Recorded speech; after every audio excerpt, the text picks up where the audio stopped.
Ibu, perkenalkan nama saya Pina Nur Hasanah. Saya mahasiswa STIK PPNI Jawa Barat. Hari ini saya ditugaskan untuk PNKes atau penyuluhan ke pasien dengan riwayat hemodialisa ya Bu ya. Ibu sekarang sedang menjalani hemodialisa, betul? Baik, kalau begitu di sini saya akan menyampaikan beberapa penjelasan mengenai diet makanan pasien hemodialisa yang pasti itu berguna banget buat Ibu. Lalu waktunya sekitar 15 sampai 20 menit. Apakah Ibu bersedia? Baik, kalau begitu di sini itu tujuannya itu untuk agar setelah Ibu mengikuti proses hemodialisa itu Ibu bisa tahu dan tentang pengetahuan diet pada pasien hemodialisa. Baik, kalau begitu kita langsung mulai aja ya Bu ya. Ibu, saya mempunyai leaflet untuk sambil saya menerangkan materi, Ibu sambil bisa baca ya. Ini leafletnya. Nah, lalu sekarang kita mulai. Yang pertama yaitu apa sih diet itu penting bagi pasien hemodialisa? Tentu ya Bu ya, diet hemodialisa itu sangat penting karena diet itu merupakan faktor penting bagi pasien yang menjalani hemodialisa, mengingat adanya efek uremia dan gejala ini terjadi akibat penumpukan tersebut secara kolektif, dikenal dengan gejala uremik, dan akan mempengaruhi setiap sistem tubuh. Lebih banyak toksin yang menumpuk, lebih berat gejalanya yang timbul. Jadi kalau misalnya kita nggak diet, nanti akan ada kayak racun atau toksin-toksin yang menumpuk sehingga nanti akan memperberat gejala Ibu dalam proses hemodialisa. Nah, silakan Ibu dibaca. Lalu untuk selanjutnya, nah lalu Bu, tujuan untuk diet ini yaitu untuk yang pertama, untuk mencapai dan mempertahankan status gizi optimal dan dengan memperhitungkan fungsi ginjal agar tidak memberatkan ke ginjal. Lalu yang kedua itu mencegah defisiensi gizi serta mempertahankan dan memperbaiki status pasien yang dapat melakukan aktivitas normal kembali. Lalu mencegah dan menurunkan kadar ureum yang tinggi, lalu mengatur keseimbangan cairan dan elektrolit, lalu mencegah atau mengurangi progresivitas gagal ginjal. Nah, lalu Ibu bisa dilihat tujuannya ya. Lalu yang selanjutnya itu prinsip dan syarat diet. Nah, apa sih misalkan syarat-syarat diet hemodialisa ini? Apa prinsipnya? Prinsipnya cuma satu. Prinsipnya yaitu bentuk makanan disesuaikan dengan kondisi pasien, di mana syarat dari diet hemodialisa ini yang pertama ada energi 35 kalori per kilogram per berat badan ideal, lalu protein 1 sampai 1,2 gram kilogram per BB ideal, lalu lemak 15 sampai 30% dari energi total, karbohidrat 55 sampai 75% dari energi total. Lalu kebutuhan cairan dibatasi yaitu jumlah urin 24 jam ditambah dengan 500 sampai 750 ml. Lalu syarat yang selanjutnya itu kalium dibatasi jika terjadi hiperkalemia atau kelebihan kalium. Lalu garam dapur juga Bu ya harus dibatasi apabila si pasien ini mengalami edema atau bengkak karena penumpukan cairan serta hipertensinya itu. Nah, lalu selanjutnya bila Ibu nafsu makannya berkurang, berikan suplemen, jadi kayak Ibu mengkonsumsi suplemen kembali. Lalu setelah prinsip kita lanjut ke makanan apa aja sih yang bisa Ibu makan atau yang dianjurkan.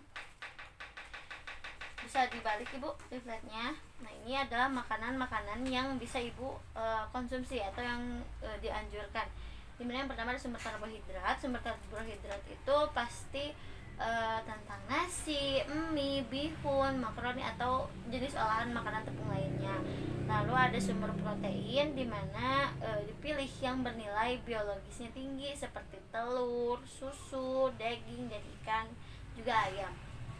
Lalu selanjutnya ada sumber vitamin juga, di mana seperti tauge, buncis, kangkung, kacang panjang, selada, wortel, dan jamur misalkan ya. Lalu selanjutnya ada untuk sayur-sayuran tadi sudah disebutkan. Sebenarnya semua sayuran bisa, hanya saja kita batasi itu untuk agar tidak terjadi hiperkalemia atau kelebihan kalium. Juga buah juga bisa Bu dikonsumsi. untuk pasien dengan hemodialisa, asalkan tidak terjadi dengan hiperkalemia juga. Nah, lalu selain tadi ada makanan yang dianjurkan, ada juga makanan yang dibatasi. Nah, dimana yang dibatasi ini sumber protein seperti kacang-kacangan, kayak tahu, tempe ya Bu ya, itu kayak dibatasi aja boleh, tapi dibatasi gitu kan. Lalu sumber vitamin dan mineral itu sayur dan buah yang tinggi kalium, itu dibatasi banget. Seperti yang tadi saya bilang, sayur-sayuran dan buah-buahan itu bisa dikonsumsi, hanya saja lebih dibatasi supaya tidak terjadi hiperkalemia. Lalu untuk yang selanjutnya, apa sih keberhasilan dari diet itu? Faktor utama dari faktor-faktor yang bisa dikatakan keberhasilan diet itu yang pertama, terkendalinya asupan natrium yang ditandai dengan terkontrolnya tekanan darah dan udem atau bengkak atau penumpukan cairan. Lalu yang kedua, cukup asupan kalori yang ditandai dengan tidak adanya katabolisme. Lalu yang selanjutnya yaitu asupan protein sesuai dengan anjuran yang ditandai dengan menurunnya kadar ureum dan darah. Lalu yang keempat, untuk terkendalinya asupan kalium yang ditandai dengan terkontrolnya kadar kalium di dalam darah. Mungkin seperti itu Bu, diet dari pasien hemodialisa yang bisa saya jelaskan. Apakah Ibu ada yang ingin ditanyakan mengenai apa sih diet pada pasien hemodialisa? Terus apakah jenis minyak yang aman untuk dikonsumsi dan yang dibatasi? Nah, lalu untuk minyak yang dibatasi dan minyak yang dianjurkan, minyak jagung itu yang dianjurkan, minyak kacang tanah juga dianjurkan sekali, lalu minyak kelapa, minyak kedelai, dan margarin tanpa garam. Lalu yang dibatasi itu yang pertama pasti minyak kelapa sawit itu dibatasi, lalu santan kental itu dibatasi karena nanti akan memicu minyak kelapa sawit, santan kental, lalu mentega dan lemak hewan itu sangat boleh dikonsumsi namun dibatasi. Apakah ada yang ingin ditanyakan kembali Bu mengenai diet? Tidak ada. Baik, kalau begitu saya akan memberikan pertanyaan kepada Ibu. Apakah tadi Ibu mengerti apa yang saya jelaskan? 2, 3. Nah Ibu, saya ingin bertanya kepada Ibu. Tadi kan saya menjelaskan apa pentingnya diet, tujuan diet, lalu makanan yang bisa dikonsumsi dan makanan yang dibatasi. Saya ingin bertanya nih, tujuan dari diet hemodialisa itu apa? Coba. Mencapai dan mempertahankan status gizi optimal. Lalu saya minta 2 aja ya Bu ya.